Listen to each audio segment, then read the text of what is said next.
And had you told me that he would be in a space where he could handle being behind a car, let alone move 2,500 miles across the country to be on his own, I would have said there is no way. You, Dr. Hensley, were key, a major key partner. We're doing really great, and I know it's because he's happy and because he's successful. It's not the end of the world. It's just a start of a lot of possibilities. There's been so many points along the road where I thought they're never going to get this. They're never going to do this. This is never, like, this isn't going to be okay.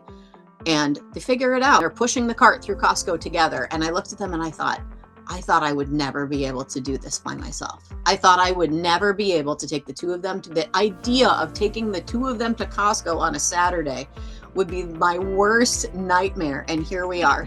And this was a perfectly lovely experience. And I've had a lot of experience with a lot of different providers. And I can unequivocally say, I have not had another provider that has genuinely felt as much care for my kids, really, like genuine empathy and concern for my children on a human level than you have. Thank you. Now I'm getting the tears.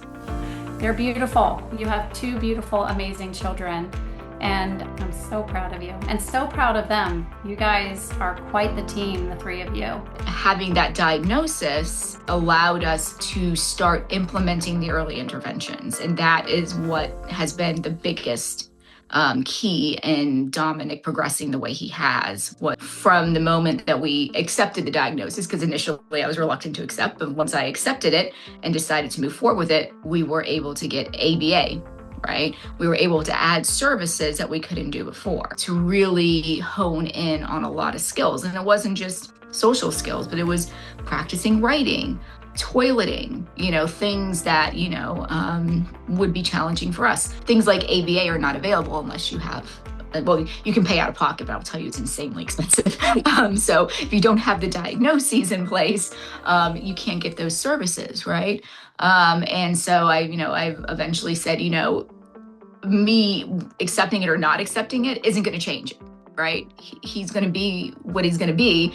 And the best thing I can do for him is get him all the services that he can to try to make him, into the most functional version of himself that he could possibly be, right? By getting him as many services as I can. They get him started really early as far as with academia. In liberal arts and math, science, he's consistently testing in the 95th to 99th percentile. It's not only for the school or the state, it's the nation.